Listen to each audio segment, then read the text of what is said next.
Glória a Deus. Deixa o povo sentar. Vai ser rapidinho. Esse culto é bem mais rápido.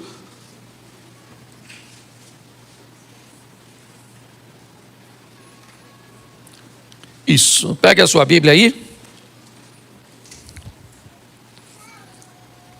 João capítulo 5, verso de número 17. João 5, 17. Coloque para mim, por favor, na tela.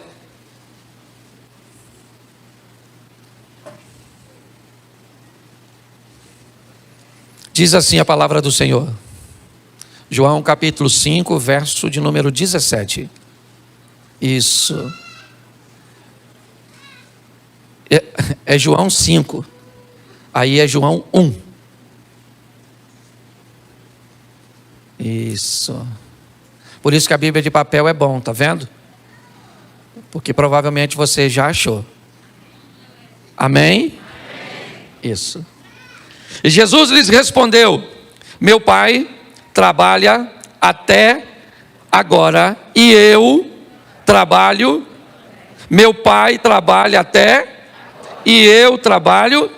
Meu Pai trabalha até e eu trabalho. E eu trabalho. E eu trabalho. Glória a Deus. Isso, o povo precisa trabalhar. Certo? Bom, inúmeras vezes quando você vai olhar Deus chamando pessoas, dificilmente você vai ver Deus chamando alguém que está à toa. Me parece que na ótica de Deus, quer que algo seja feito, peça a alguém que está ocupado. Porque se alguém está desocupado, alguma coisa tem. Ele pretende chamar Moisés para libertar o povo. E Moisés está trabalhando quando tem a visão da sarça. Ele pretende chamar Gideão, ou um libertador, para libertar o povo dos midianitas. E ele pega um cara que está malhando o trigo no lagar. Ele quer um rei para Israel. E tanto Saul está procurando, né, os animais de seu pai, quanto Davi está trabalhando. Aliás, quando Samuel chega na casa de Jessé para ungir o rei, o único filho de Jessé que está trabalhando é Davi. E Deus disse: ó, ninguém come nada antes do trabalhador chegar. Mas hoje eu quero falar de Eliseu. Um indivíduo que foi chamado, é verdade, para substituir nada menos, não vou dizer substituir, mas para dar sequência ao trabalho, né, ao ministério de Elias. E ele também estava trabalhando. E hoje eu quero te mostrar que a vida, inevitavelmente, ela vai requerer de você esforços, posicionamentos, ações, que vão gerar para você resultados. Muitas vezes, as pessoas ficam buscando resolver alguns problemas, mas não vão na fonte do problema. Então acabam vivendo apenas paliativos e muitas vezes vivenciando ciclos. A vida de algumas pessoas parece um looping.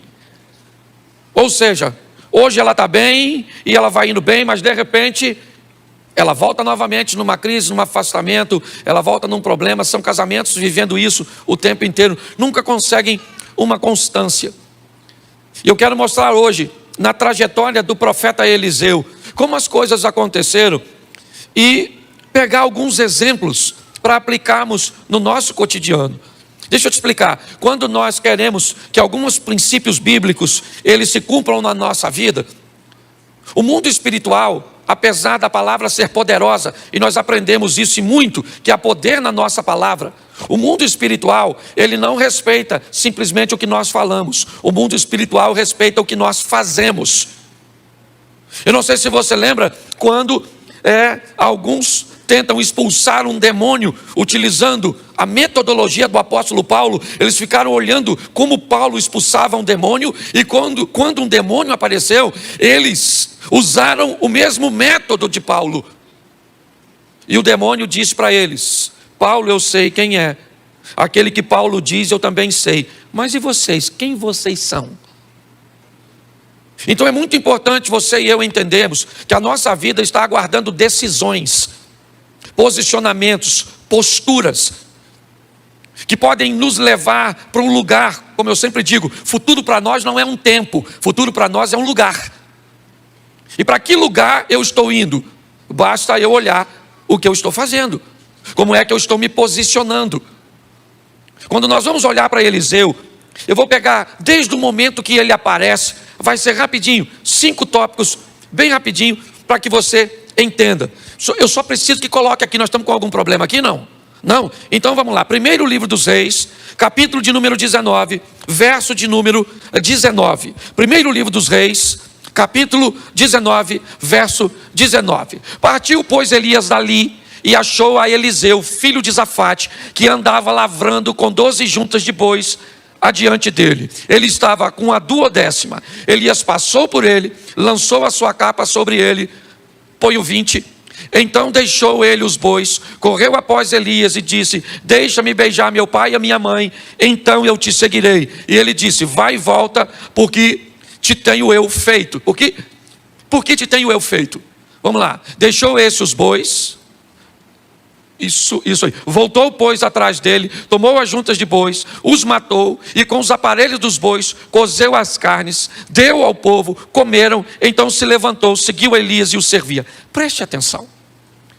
Esse é o momento que o nome de Eliseu aparece na Bíblia, pela primeira vez. O momento em que Elias entra no campo que Eliseu está trabalhando, e Eliseu vai receber, o chamado ministerial. Mas preste atenção, quando ele recebe o chamado, ele tem o que Deus deu para todo mundo: livre-arbítrio. É importante nós entendermos isso. Eu expliquei isso num videozinho meu do Instagram, deixa eu só pincelar um pouquinho nisso. Cuidado para não, na hora do evangelismo ou na hora do confronto, não ensinar pessoas de forma errada. Todas as vezes que você disser que Deus proibiu alguma coisa de ser feita, entenda, se Deus proibiu, Ele é o soberano. Se Deus diz que o homem não pode fazer, o homem não faz, mesmo que tente. Porque Deus é soberano. Uma coisa é o que Deus diz que não pode, outra coisa é o que Deus diz que não deve ser feito. Cuidado para não misturar isso. Deus diz: o homem não vive para sempre. Tenta. O homem é obrigado a envelhecer. Ele pode acessar métodos, ele pode acessar produtos que inibam, que diminuam o envelhecimento, mas ele não pode anulá-lo. Deus disse: o homem não vive sem oxigênio. Tenta. Deus disse: o homem não vive embaixo da água, o homem não voa. Ele pode construir equipamentos para voar, mas tudo aquilo que Deus disser que o homem não faz, o homem não faz. Qual é o problema? É o livre-arbítrio. É aquilo que Deus diz que o homem não deve. O homem pode matar, sim ou não? Sim ou não? Claro que pode, porque se ele não pudesse, ele não matava. Ele pode roubar? Ele pode fazer o que quiser com o corpo dele? Claro que pode. Ele não deve. Esse é o grande problema. Nós precisamos entender que o que Eliseu vai receber no campo que ele trabalha é o que eu recebi um dia, aliás, o que eu recebo todos os dias: o direito de decisão.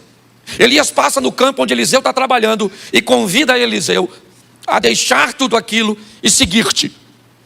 Nesse momento, Eliseu tem o direito, porque presta atenção, decisão é sua. Deus não decide por você, seus pais não decidem por você, seu cônjuge não decide por você, o pastor não decide.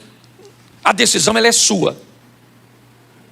Você precisa entender isso. Tudo começa com decisão. A história de Eliseu é quando Elias entra no campo e diz para ele: Deus está te chamando. E ele poderia dizer: não vou, pode ir embora que eu vou continuar aqui com a minha vidinha. E ele tinha todo o direito de escolher isso, e ele poderia arcar com aquilo que escolheu.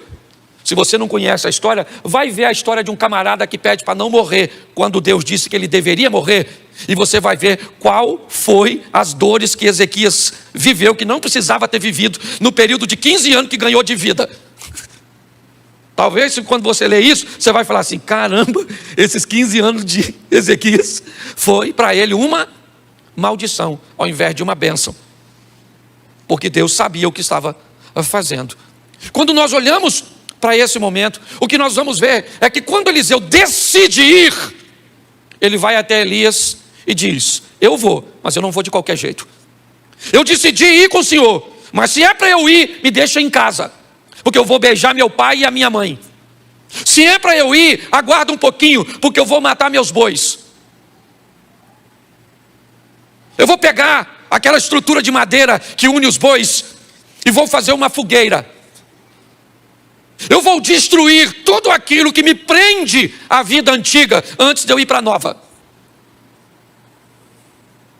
Eu não sei se você já ouviu falar de uma batalha, né, de Siracusa, uma batalha contra Cartago, onde assim que as tropas descem para uma batalha, o capitão manda incendiar todos os seus navios. Ele manda atacar fogo nos próprios navios, simplesmente para dizer para ele mesmo e para todos os seus soldados que não há uma segunda opção. Ele chegou ali, ou ele vai vencer, ou ele vai vencer. Não tem outra, é só vitória.